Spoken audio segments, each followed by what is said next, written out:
Bonjour chers spectateurs. Aujourd'hui, on va voir une leçon sur le premier chapitre de Candide.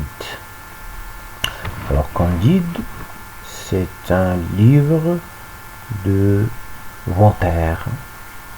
Voltaire qui est un écrivain et philosophe français. Son mouvement littéraire et culturel, c'est les Lumières. C'est un mouvement culturel du XVIIIe siècle qui donne une grande importance à la raison et à la science. Alors, le titre, c'est Candide. Le sous-titre, c'est l'optimisme. Et si l'optimisme, il désigne la philosophie de Leibniz. Leibniz, c'est un philosophe allemand.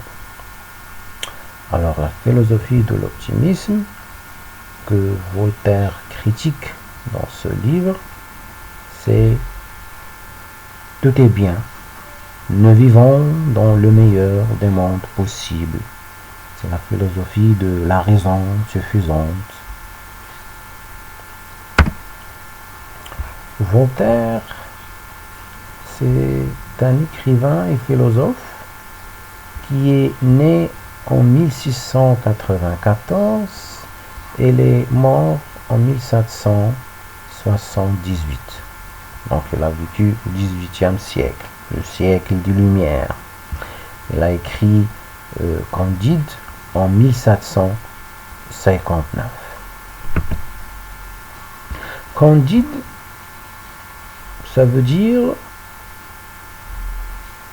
blanc, c'est la couleur de son comportement. Donc ça veut dire blanc, bon, bonhomme, chaste, crédule, frais, franc, ignorant, ingénu, innocent, jeune, naïf, naturel, niais, novice, puéril, pur, simple, sincère, virginal, vrai. Donc Candide, c'est le personnage principal. C'est un jeune homme naïf qui a l'esprit simple.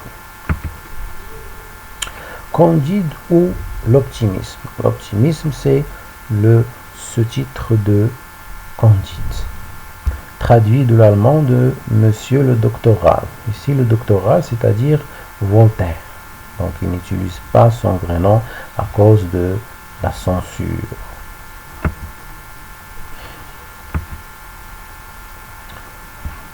Alors, ça, c'est le premier chapitre.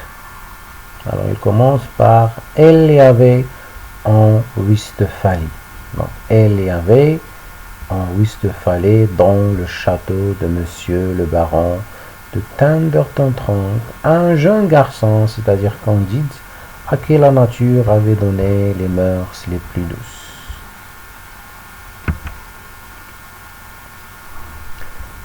La philosophie de Leibniz. Alors, on a dit que Leibniz, c'est un philosophe allemand.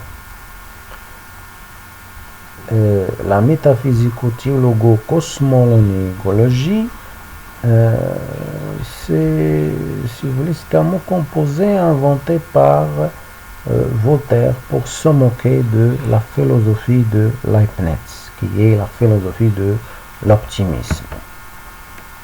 Il y avait en Westphalie, dans le château de Monsieur le baron de Tinberton-Tronc, un jeune garçon à qui la nature avait donné les mœurs les plus douces. Dès son premier voyage à travers l'Allemagne en 1740, Voltaire avait été frappé par l'extrême misère de la Westphalie. Ô champ westphalien, faut-il vous traverser? Destin, ô m'allez vous réduire, écrit-il à Frédéric II le 28 novembre 1740. Lorsqu'il repart en 1750 pour la cour de Berlin, il retrouve ces vastes et tristes et stériles et détestables campagnes et ces grands huttes qu'on appelle maisons. Alors, le lieu, l'œuvre, c'est Westphalie. C'est une région en allemand.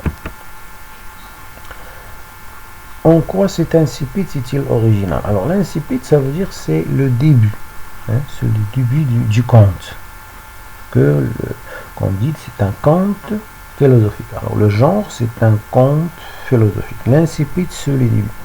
Alors, dans cet incipit, Voltaire nous présente les personnages, hein, à savoir Candide, le baron, la baronne, Cunégonde, la fille du baron, le fils du baron, Pangloss, le précepteur ou bien le maître de Candide. Dans ce chapitre-ci, il nous présente le cadre spatio-temporel qui est indéterminé, hein, l'une des caractéristiques formelles du conte.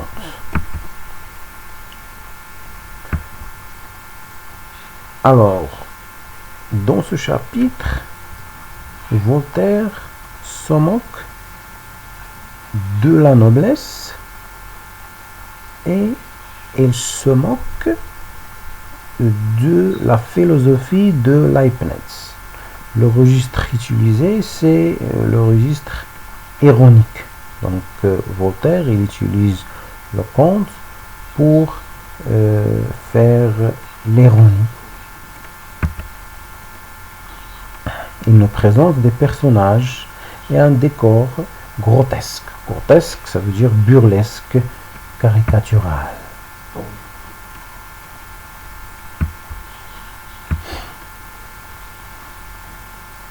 La morale du conte. Alors, la morale de Candide, c'est il faut cultiver notre jardin. Ça veut dire il faut travailler pour rendre le monde meilleur. À la fin du chapitre 1er, Candide est chassé du château pour avoir embrassé Cunégonde. Alors comme ça, il va faire un voyage à travers le monde. Merci et à bientôt.